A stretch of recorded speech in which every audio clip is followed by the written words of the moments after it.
The Halstead farm had no business still standing. It should have collapsed decades ago under the slow rot of neglect, swallowed by the surrounding forest that pressed in like a patient predator. Yet it endured, its skeletal frame silhouetted against the low, unmoving sky, as though something unseen insisted on preserving it, not out of care, but out of purpose. No one in Briar Hollow spoke of the farm unless pressed. Even then, voices lowered, words clipped short as if the name itself might travel farther than intended. Outsiders chalked it up to superstition, another rural myth grown wild with time. But myths do not leave records. Myths do not leave names scratched into courthouse ledgers, dates circled in fading ink, entire families erased between one census and the next. Daniel Mercer wasn't interested in myths. He was interested in what people tried to forget. The file had found him, in a way. Buried in a backlog of unresolved historical anomalies, his specialty, it stood out not because of what it contained, but because of what it didn't. The Halstead family appeared in official documents for less than 6 years. Then, abruptly, nothing. No death certificates. No relocation records. No land transfer filings. Just absence. And yet the farm still stood. He arrived just before dusk, when the town seemed to hold its breath between daylight and something older. Briar Hollow was smaller than he expected. One main road, a handful of businesses, and too many closed curtains for a place that quiet. At the diner, the waitress paused when he mentioned the farm. Not dramatically, just a fraction too long. Long enough. You're not from here, she said. No, Daniel replied. Research. Local history. She set his coffee down without asking how he took it. History's already been written. Not all of it. Her lips pressed into a thin line. Some things don't need rewriting. He didn't push further. Not yet. By the time he reached the outskirts of town, the light had thinned to a gray wash. The road leading to Halstead Farm was unpaved, barely maintained, and flanked by trees that leaned inward as though conspiring. His car protested the uneven ground, gravel crunching too loudly in the silence. Then, without warning, the trees parted. The farm emerged like a photograph burned at the edges. The house stood 2 stories tall, its paint long surrendered to weather and time. The barn sagged to one side, its doors slightly ajar despite the still air. No fences remained intact, only jagged lines of broken posts. Daniel killed the engine. The silence that followed was not natural. It wasn't the quiet of countryside peace, it was the absence of sound altogether. No insects. No wind. Not even the distant call of birds. He stepped out. The air felt heavier here. Not colder, but denser, as though breathing required a little more effort than it should. He told himself it was imagination, the weight of expectation. He walked toward the house. Each step stirred faint impressions in the dirt, but something about them unsettled him. He paused, looking down. His footprints seemed wrong. Slightly deeper than they should be, as though the ground welcomed pressure. Or remembered it. The front door was already open. That stopped him. Not wide, just enough to suggest it had been left that way.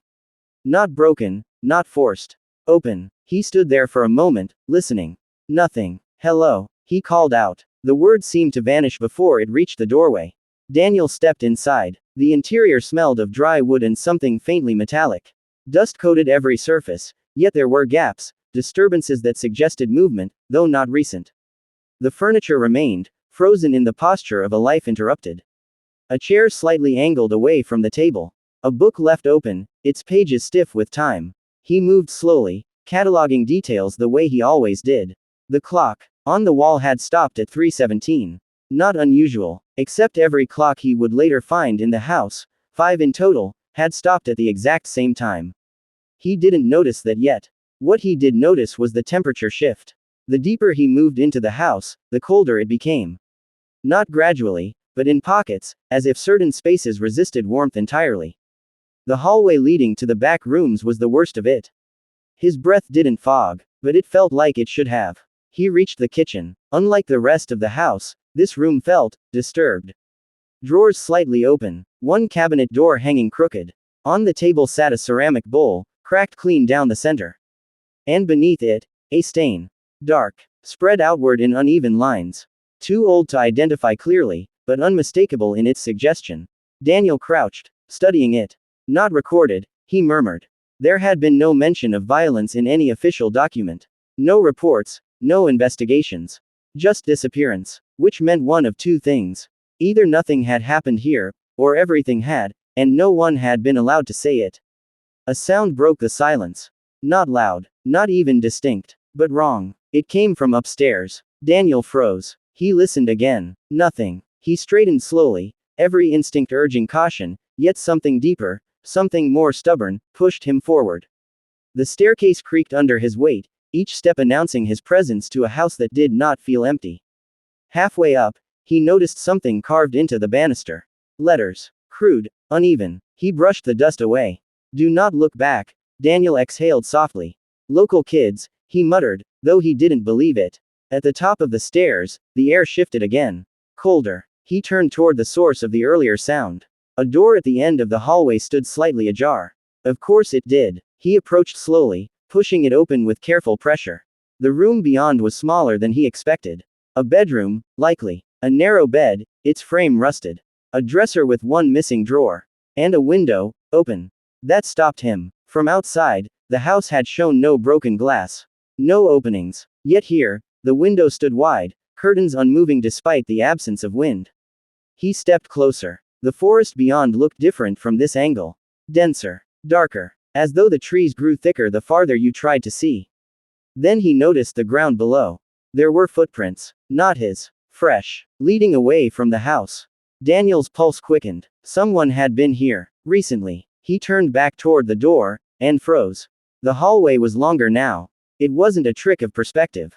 The distance between him and the staircase had stretched, subtly but undeniably. The walls seemed narrower, the shadows deeper. Okay, he said quietly, more to himself than anything else. Okay, rational explanations always start there. Structural warping, light distortion, stress. He took a step forward. The floor creaked. Behind him, another creak. Daniel stopped. Slowly, deliberately, he turned his head. The room was empty, but the window was closed. He stared at it. I didn't. He stopped speaking. Because he remembered the carving on the banister. Do not look back. His throat tightened. From somewhere in the house, faint but unmistakable, came the sound of movement. Not random, not settling wood or shifting beams. Footsteps. Slow. Measured. Ascending the stairs. Daniel stood in the elongated hallway, every instinct screaming at him to move, to run, to get out, but his body refused. The footsteps continued. Closer. Closer. Then they stopped. Silence again. But not the same silence as before. This one felt aware. Daniel forced himself to breathe. Hello. He called again, his voice steadier than he felt. No response. Just the weight of something unseen. And then, a whisper. So faint he almost didn't hear it.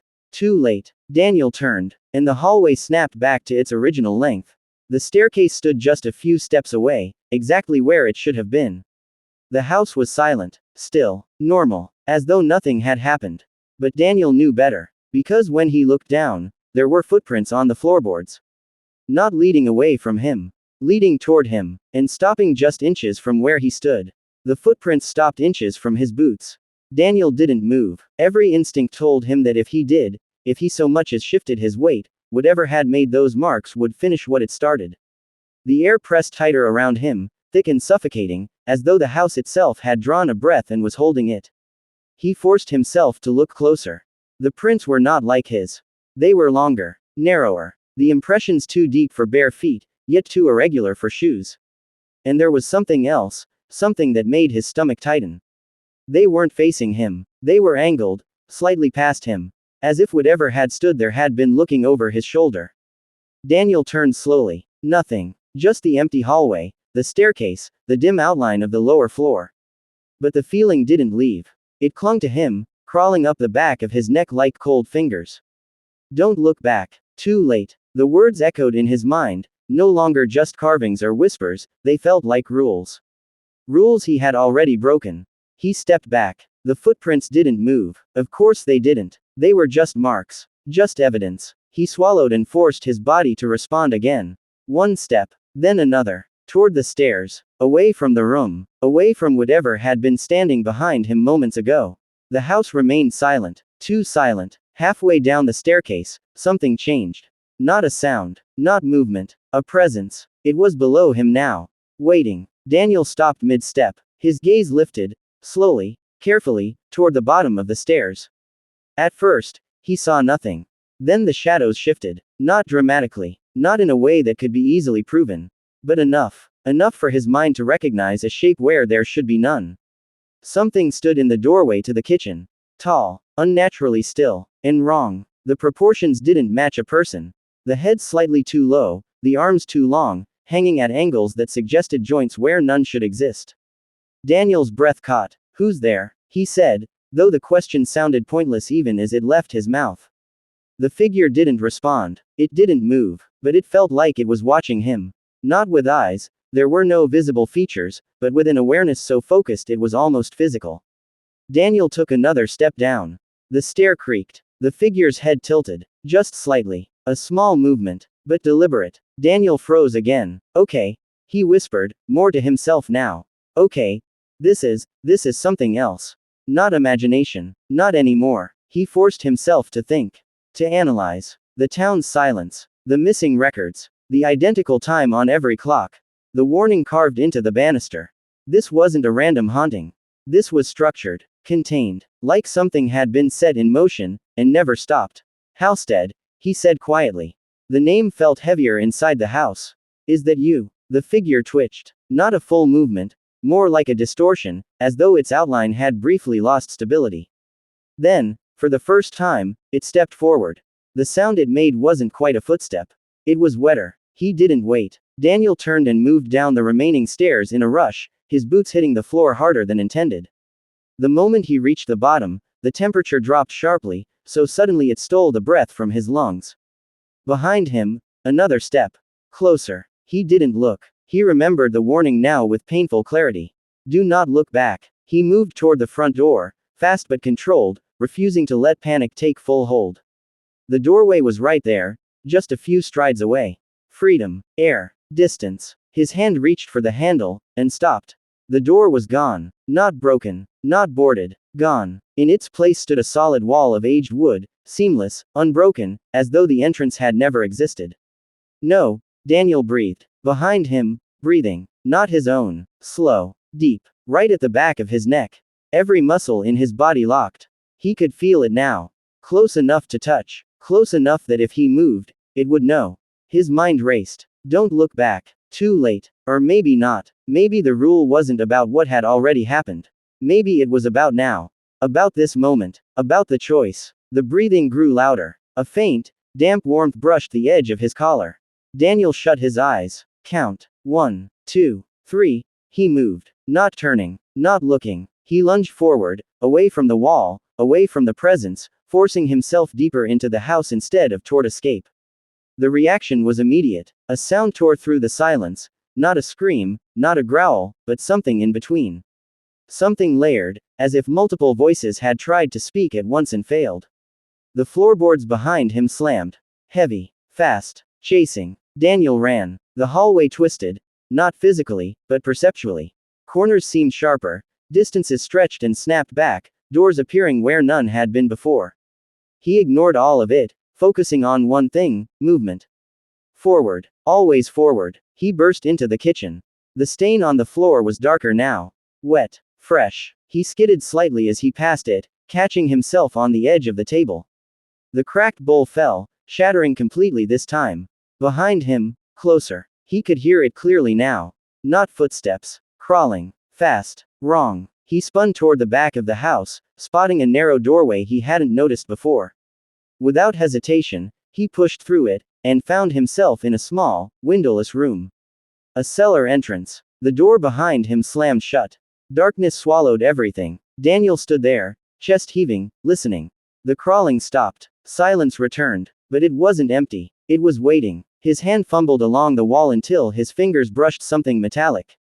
A switch. He hesitated. Then flipped it. A single overhead bulb flickered to life, casting weak, yellow light across the cramped space. Wooden steps led downward into a cellar. And on the wall beside them, more carvings. Dozens this time, layered over each other. Scratched in desperation. "It doesn't let you leave. We tried the windows. It watches from behind. Don't turn." Daniel's pulse pounded in his ears. And then he saw the dates. All the same year. All ending within days of each other. The Halstead family. Every member. Documented not in records, but here. Trapped. He stepped closer. One carving stood out from the rest. Deeper. More deliberate. Not frantic like the others. It read, "It is not the house." Daniel's breath slowed. "What?" he whispered. The bulb flickered. Once. Twice. Then steadied again. He turned toward the cellar stairs. A cold realization settled in. If it wasn't the house, then it wasn't confined to it. Which meant, a sound interrupted his thoughts. From behind him. Soft. Almost curious. Daniel closed his eyes. He hadn't heard it approach. He hadn't heard anything at all. Slowly, very slowly, his eyes shifted toward the wall in front of him, where his shadow stretched under the weak light. Except, there were two shadows now. One his own, and one standing directly behind it. Taller. Distorted. Its head tilting in that same unnatural way. Daniel's throat tightened. The shadow moved. Its arm lifted, not matching his. Reaching. Closer. Closer. And then, inches from his shoulder, it stopped. A whisper brushed his ear. Not distant this time. Not faint. Clear. Intimate. "You remembered." Daniel's eyes widened. The cellar light burst. Darkness slammed down like a physical force. And in that instant, he understood something far worse than anything he had seen so far. This wasn't the first time he had been here. Here. Darkness didn't just fall. It settled, thick and absolute, swallowing the last trace of the cellar as if light had never existed there at all. Daniel didn't move. Not because he chose not to, but because something inside him understood that movement no longer belonged to him alone. His breath came slow, controlled, though his pulse hammered violently in his chest. The whisper still lingered in his ear. "You remembered." The words weren't threatening. That was the worst part. They were familiar. A faint sound broke through the darkness. Not from behind him. From within. A memory. A child's laughter, distant, warped, as though played through a cracked recorder. Daniel squeezed his eyes shut. "No," he muttered. "No, that's not," but it was. The cellar wasn't just a place anymore. It was opening. The smell changed first. Dust and rot gave way to something warmer. Wood smoke, damp earth, old fabric. The kind of smell that belonged to a lived-in home. To a past. A faint glow returned, not from a bulb, but from somewhere beyond the stairs. Daniel's eyes adjusted slowly. The darkness thinned, and the cellar was no longer empty. The walls looked newer. The carvings were gone. The air felt alive, not stagnant, not dead. He turned. The staircase remained. But now, light spilled down from above.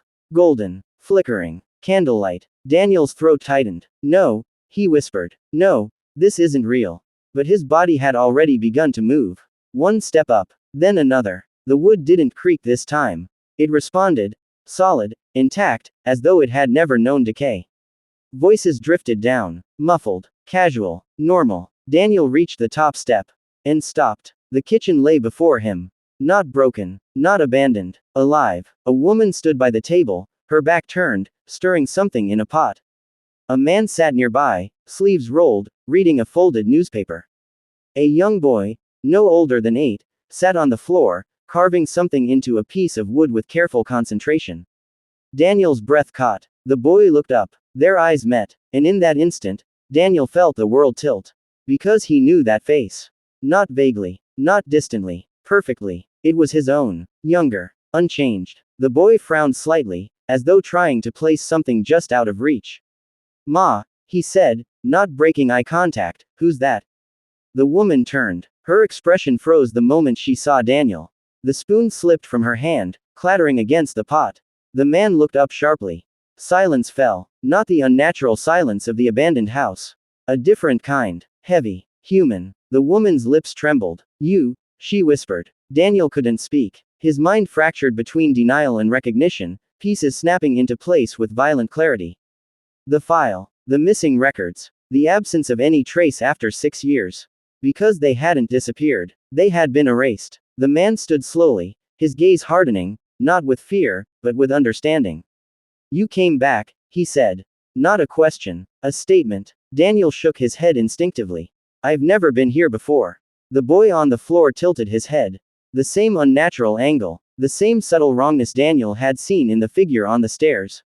A cold wave washed through him. "No," Daniel whispered. "No, that's not." The boy smiled. Too slowly. Too knowingly. "You always say that," the boy said.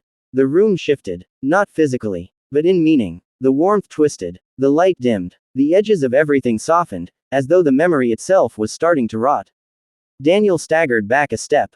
What is this? He demanded. What did you do? The man's expression didn't change. We didn't do anything, he said. We found it. Daniel's chest tightened. Found what? The woman spoke this time, her voice quieter. The space, she said. The place between. The boy stood up, still smiling. It likes when we forget, he added. Daniel's gaze snapped back to him. The resemblance was no longer comforting. It was horrifying. Stop, Daniel said sharply. You're not me. The boy took a step closer. The floor didn't make a sound. You are, the boy replied. Just not yet. The room flickered. For a split second, the kitchen decayed. Walls cracked. Wood blackened. The stain on the floor reappeared, dark and spreading. Then it snapped back. Daniel stumbled, grabbing the edge of the table. Make it stop, he said through clenched teeth. The man shook his head slowly. We tried, he said. The woman looked at Daniel, her eyes filled with something worse than fear. Resignation. It doesn't let you leave, she whispered. The same words from the carvings.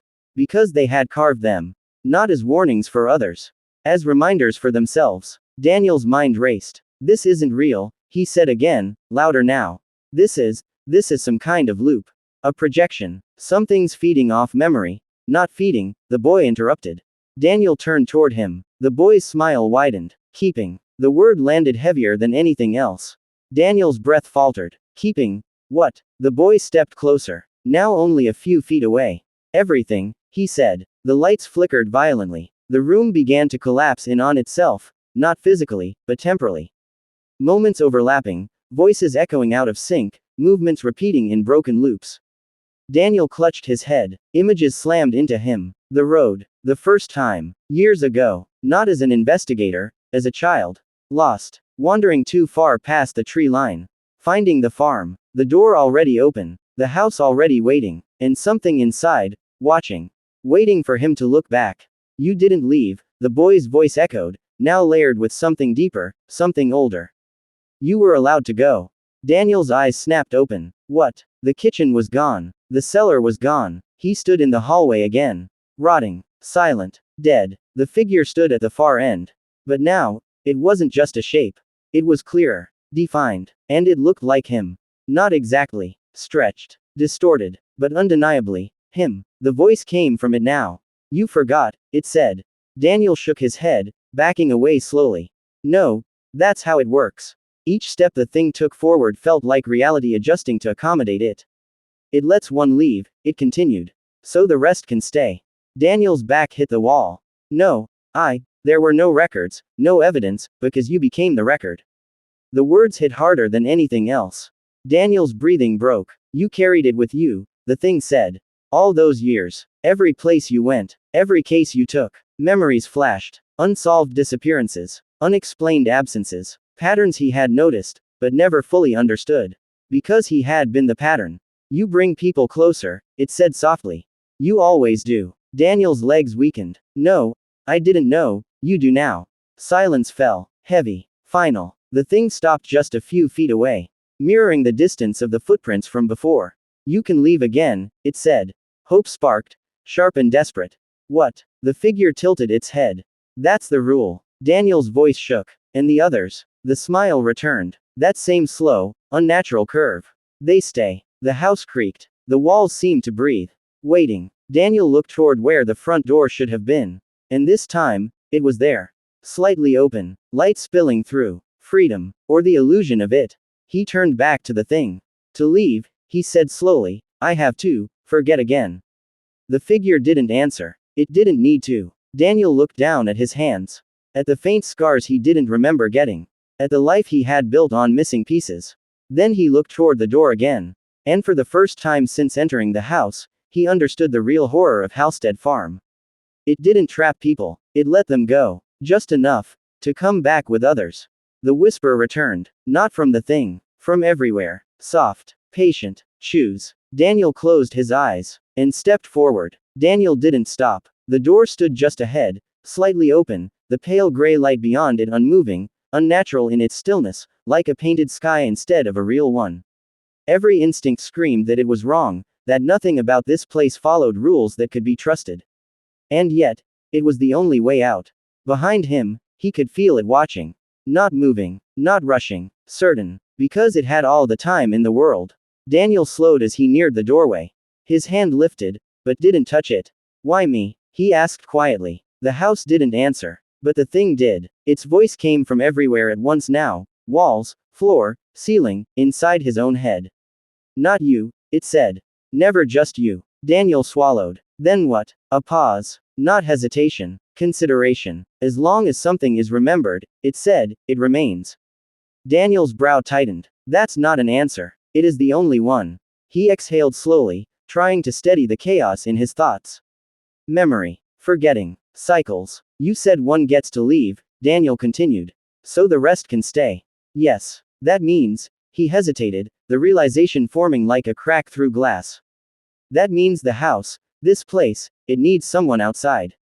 Someone who remembers just enough to come back. The silence confirmed it. And bring others, Daniel finished. Yes. Daniel let out a bitter, humorless breath. So I've been doing your work for you. Not knowingly. That doesn't make it better. No, the thing agreed. It doesn't. Daniel stared at the door again. So close. Too close. If I leave, he said slowly, I forget again. Yes. And I go back out there, live my life, follow the same patterns, yes. And eventually, I come back. Yes. The repetition felt like a hammer driving the truth deeper each time. Daniel nodded faintly. Then this isn't a choice, he said. The air shifted. It is. He turned slightly, just enough to feel the presence behind him more clearly, without fully looking. You're offering me the same deal again, Daniel said. Nothing changes. Everything changes, the thing replied. You know now. Daniel shook his head. No, he said. Knowing doesn't matter if I can't keep it. A pause. Longer this time. Then, that depends. Daniel's eyes narrowed. On what? The house creaked softly, as though settling into the moment. On what you're willing to leave behind. A chill ran through him. Meaning, you cannot carry everything with you. The words felt heavier than they should have. Daniel frowned. You mean memories? Yes. A slow, creeping dread began to take shape. If I choose what to forget, he said carefully, then I can choose what to remember. Yes. And if I remember this place, fully, you will not return the same. Daniel's jaw tightened. That's not what I asked. The thing didn't answer directly.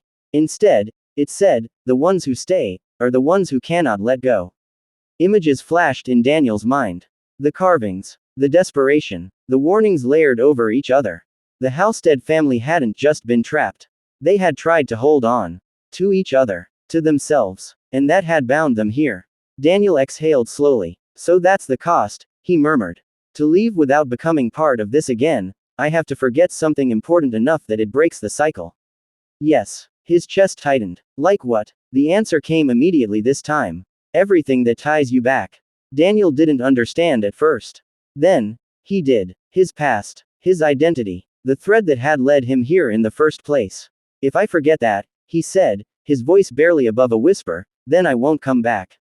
Yes. But I also won't be me. Silence. Because that was the truth. Daniel laughed softly, though there was no humor in it. So those are the options, he said.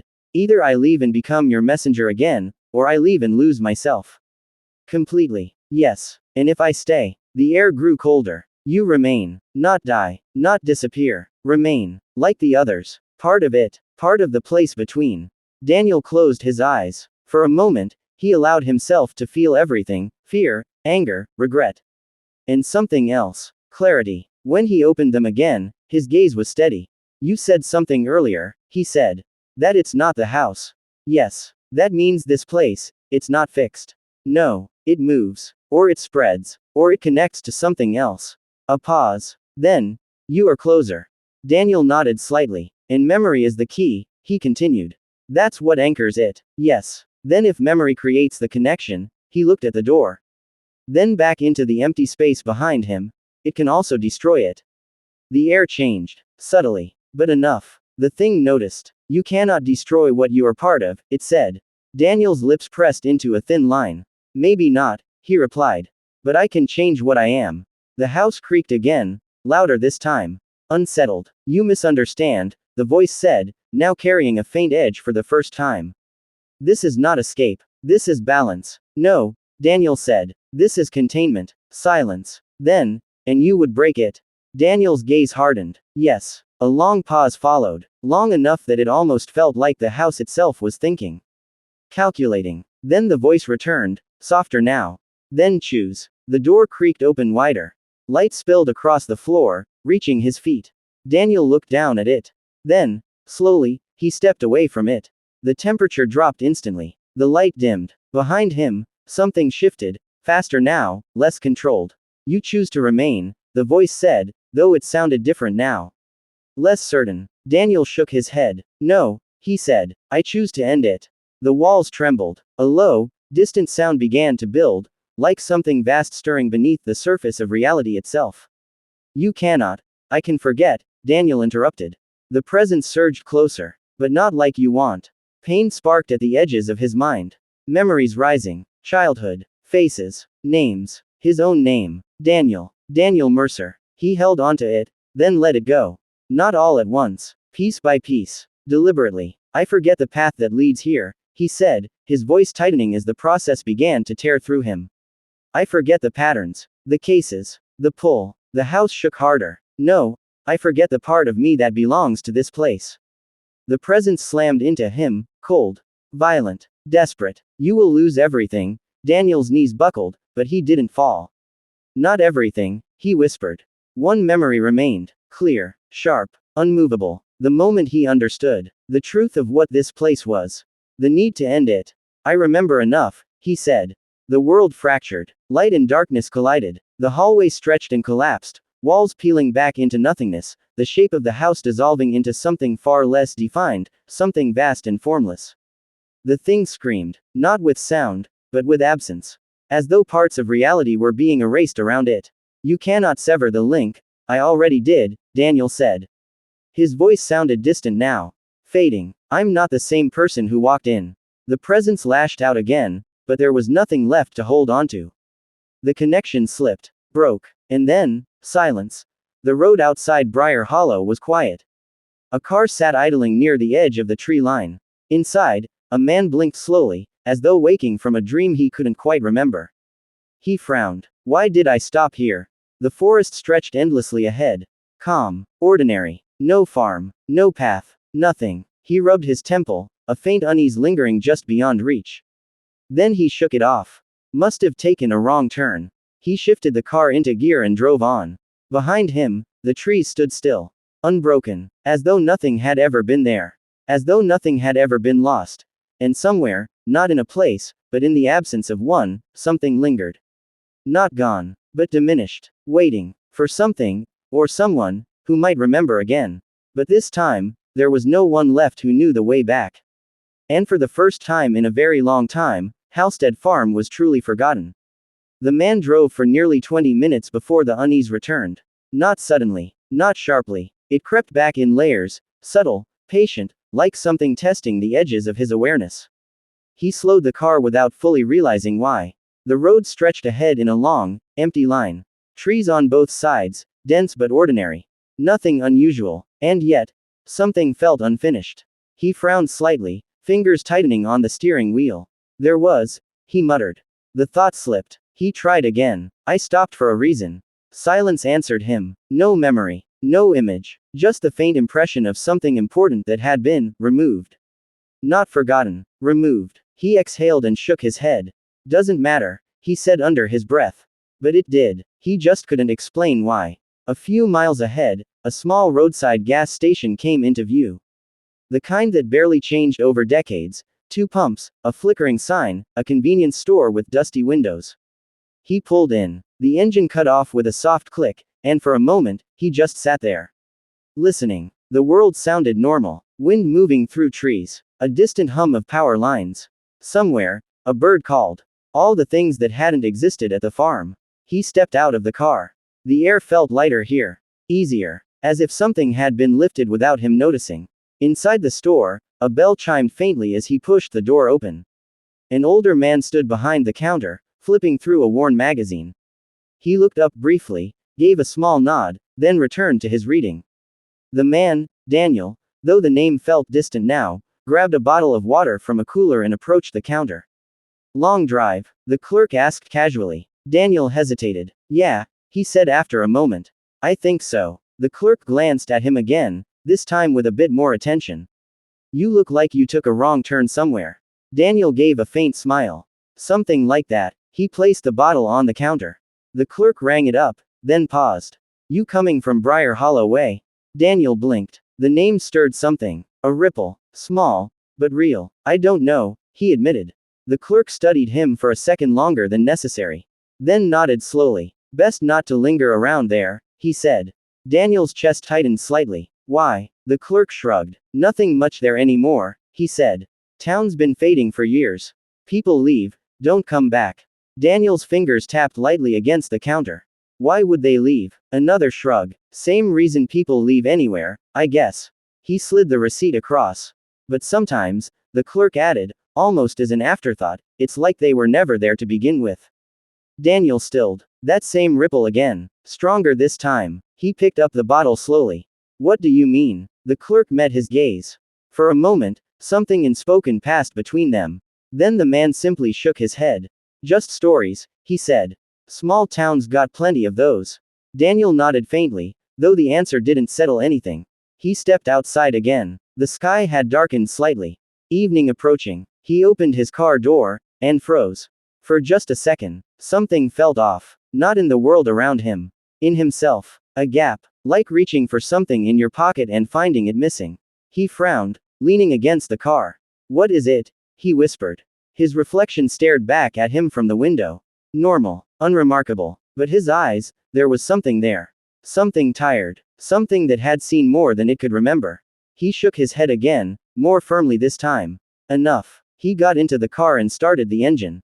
As he pulled back onto the road, the feeling began to fade again.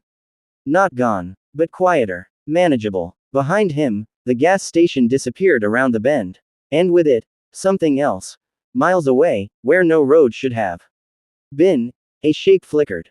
Not a building. Not fully. Just the suggestion of one. Like a memory trying to exist without a mind to hold it. For a moment, it held. Faint. Unstable. Then, it shifted. Not back into place, but outward. Spreading. Searching. Because while Daniel had severed the path, he hadn't destroyed the need. Something still remained. Not anchored. Not contained. But aware. And learning. That night, Daniel checked into a roadside motel. The kind with dim lights and thin walls, where every sound carried just a little too clearly. He lay in bed, staring at the ceiling. Sleep didn't come easily. It lingered at the edges, just out of reach. His mind felt empty. Not peaceful. Just incomplete. Like a story missing its ending. At some point, he drifted. And that's when it came. Not a dream. Not exactly. A sensation. Falling, but without movement. Darkness, but not empty. And then, a voice. Faint. Broken. Daniel. His eyes snapped open. He sat up instantly, breath sharp. The room was still. Silent. Nothing there. He ran a hand over his face, heart pounding. Just a dream, he muttered. But the word lingered. Daniel. It felt like it should mean something. Like it belonged to him. But also, like it didn't. He swung his legs off the bed and stood. The room felt smaller than before. The air heavier. Not like the farm. Not yet. But enough. He walked to the mirror above the sink. Stared at himself. Daniel, he said out loud. The name echoed faintly in the quiet room. For a second, just a second, his reflection didn't match. The head tilted. Slightly. Unnaturally. Then it snapped back. Normal. Daniel stumbled back a step, pulse racing. No, he breathed. No, that's not. The lights flickered. Once. Twice. Then steadied. Silence returned. But it wasn't the same silence. It never would be again. Because something had followed him. Not completely. Not the way it had before. But enough. Enough to learn. Enough to adapt. Enough to wait. Daniel stared at his reflection, fear slowly giving way to something else. Understanding. Not full. Not clear. But growing. He whispered the name again. Daniel. And this time, somewhere deep inside, something answered. Far beyond the reach of memory or place, something stirred again. Weaker. But not gone. Because forgetting was never perfect. And endings were never truly final. Morning came too quickly. Daniel wasn't sure if he had actually slept. The room looked the same. Dim curtains, pale light leaking through, the quiet hum of distant traffic, but something had shifted. Not outside. Inside. He sat on the edge of the bed, staring at his hands. They felt like his. But also, not entirely. Like he had inherited them. Like they belonged to someone whose story he'd only half read. He stood slowly and walked to the sink. The mirror waited. It always did. This time, when he looked, nothing happened. No distortion. No second shadow. Just his reflection. Normal. And that, somehow, was worse. Because now he didn't trust it. He splashed water on his face, exhaled, and forced himself to move. Routine. That's what people did when things didn't make sense. They followed routine. He grabbed his keys and left the room. The motel parking lot was empty except for his car. The air felt crisp, grounded, real. He got in, started the engine, and paused. For a moment, he just sat there again. Listening. Nothing. No whispers. No presence. No weight pressing in from behind. Just the ordinary world. And yet, that quiet gap remained. That missing piece. He drove. By late morning, he reached a larger town. Traffic. People. Noise. Everything that should have anchored him back into normal life. He stopped at a small cafe and sat by the window, watching strangers pass by. No one looked at him twice. No one recognized him. That was normal. But it didn't feel normal. It felt like proof. Proof that whatever had happened, had been erased properly. Almost perfectly. A waitress approached. "Can I get you something?" Daniel looked up. "Coffee," he said. She nodded and walked away. Simple. Ordinary. Safe. He leaned back in his chair, trying to settle into it. Trying to accept it. But his eyes kept drifting. Two reflections. In the window. In the metal napkin holder. In the polished surface of the table. Every time, everything looked normal. But his mind kept asking the same question. What if it isn't? The coffee arrived. He wrapped his hands around the cup. Warm. Solid. Real. He took a sip. And for a brief moment, peace. Then, a voice behind him. "Daniel." The cup froze halfway to his lips. Slowly, very slowly, he turned. A woman stood a few feet away. Mid-30s. Dark hair pulled back. Eyes uncertain, but focused directly on him. Recognition. Clear. Undeniable. Daniel's chest tightened. "I'm sorry," he said automatically. "Do I know you?" The woman frowned slightly. "That's not funny." "I'm not." He stopped. Something flickered. Not a full memory. Just a fragment. A voice. A room. A question asked long ago. The woman's expression shifted. Concern replacing confusion. "You really don't remember me, do you?" Daniel swallowed. "No," he said. But even as he said it, something inside him resisted. Not strongly. Not clearly. But enough. The woman studied his face, searching for something. Then she took a step closer. "You came to see me," she said quietly. "A few days ago." Daniel's pulse quickened. "I've never been here before." "Yes, you have," she said. Firm. Certain. "You asked about Briar Hollow." The name hit harder this time. Briar Hollow. The ripple came back, stronger. Wider. Images tried to form. Trees, a road, a house, but they slipped away before they could settle. Daniel's hand tightened around the cup. "What did I ask?" The woman hesitated. Then, "You said people were disappearing," she replied. "That records didn't match reality." Daniel's breathing slowed. Focused. That sounded like something he would do. Something he had done. But why couldn't he remember it? "What else?" he asked. The woman's expression darkened slightly. "You said there was a place," she continued. "A farm." The air around him seemed to shift. Subtly. Like something listening. Daniel felt it immediately. That same pressure. Faint. But familiar. "Don't," he said quickly. The woman blinked. "What?" "Don't say it." The words came out sharper than he intended. Because something in him knew deeply, instinctively, that names mattered. The woman studied him again. This time, more carefully. "You're scared," she said. Daniel let out a slow breath. "I don't know what I am." A pause. Then she pulled out the chair across from him and sat down. "You told me to write something down," she said. Daniel's eyes lifted. "What?" "In case this happened," she added. His stomach dropped. "What happened?" She reached into her bag.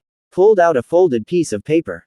Old. Creased. Handled more than once. She placed it on the table between them. "You said if you came back and didn't remember," she said quietly, "I should give you this." Daniel stared at it. His hand didn't move. Because part of him already knew, this was the line. The moment where everything could change again. "You didn't want to forget," the woman added softly. That hit deeper than anything else. Because it felt true. Even without memory, it felt true. Slowly, he reached out. His fingers touched the paper. Cold, slightly rough, real. He unfolded it. Inside, a single sentence. Written in hurried, uneven handwriting. His handwriting. If you read this, do not go back. Daniel stared at the words. Something inside him cracked. Not fully, but enough. The ripple turned into a fracture. Memories didn't return, but the shape of them did.